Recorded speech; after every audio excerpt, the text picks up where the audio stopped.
Hare Krishna devotees. వేసవి తాపం నుండి మనల్ని మనం కాపాడుకోవడానికి ఎన్నో ప్రయత్నాలు చేస్తుంటాం కదండి. మరి మనందరికీ ప్రాణనాథుడైన అదే అండి ఆ జగన్నాథుడికి వేసవి తాపం తీరడానికి భక్తులు చేసే ఆ విశిష్ట సేవ గురించి మీకు తెలుసా?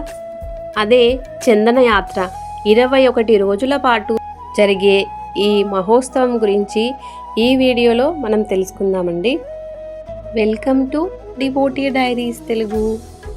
చందన యాత్ర వెనుక ఉన్న అత్యంత ప్రసిద్ధ పురాణ కథ మాధవేంద్రపురి అనే గొప్ప భక్తుడికి మరియు గోపాల్జీకి ఉన్న సంబంధం అండి. క్షీర చోర గోపీనాథుడి కథ.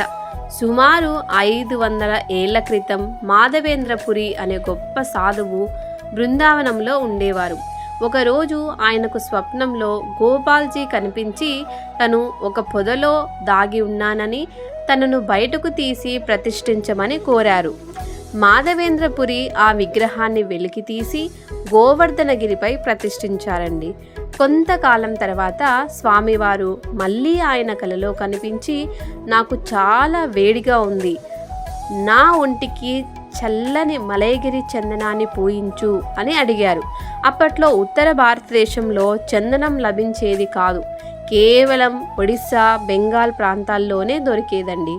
మాధవేంద్రపురి ప్రయాణం తన ఆరాధ్య దైవం కోరిక తీర్చడం కోసం వృద్ధాప్యంలో కూడా మాధవేంద్రపురి బృందావనం నుండి ఒడిస్సాకు కాలినడకన బయలుదేరాడండి.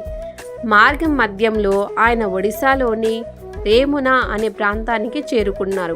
అక్కడ ఉన్న గోపినాథుని ఆలయంలో స్వామివారికి సమర్పించే అమృత కేలి అంటే ఒక రకమైన పాయసం రుచి చూడాలని అనుకున్నాడు ఆయన. కానీ భగవంతుడికి నైవేద్యం పెట్టకముందే తాను ఆశించడం తప్పని భావించి ఎవరికీ చెప్పకుండా ఆలయం బయట పడుకున్నాడు.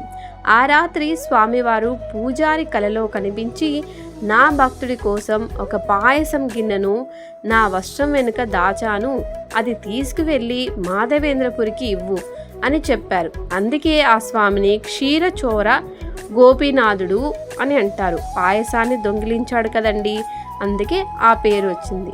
చందనం లభించడం చివరికి మాధవేంద్రపురి పూరి చేరుకుని రాజుగారి సహాయంతో అపారమైన చందనాన్ని, కర్పూరాన్ని సేకరించి తిరిగి బృందావనం వెళ్తుండగా మళ్ళీ రేమునాలోని ఆగారు.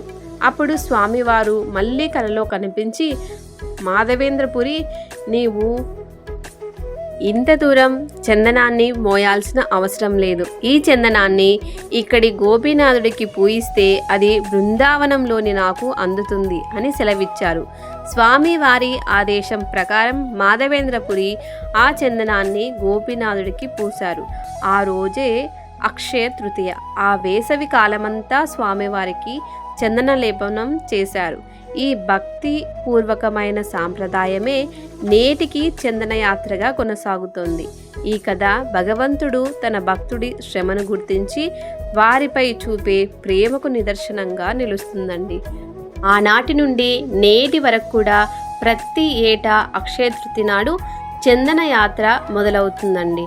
పూరి జగన్నాథ్ ఆలయంలో జగన్నాథ్ విగ్రహాలకు చందనం పూయడమే కాకుండా స్వామివారు నరేంద్ర పుష్కరిణిలో పడవలో విహరిస్తారు. దీనినే చాపా ఉత్సవం అని కూడా అంటారండి. భగవంతుడు కేవలం విగ్రహం కాదు, మన ఇంట్లో మనుషులా భావించి చేసే ఈ చందన సేవ ఎంతో అద్భుతమైనదండి. ఈ సమాచారం మీకు నచ్చినట్లయితే the devotee diaries Telugu channel subscribe చేసుకోండి. మరిన్ని ఆధ్యాత్మిక విషయాలతో మళ్ళీ కలుద్దామండి. జై జగన్నాథ్.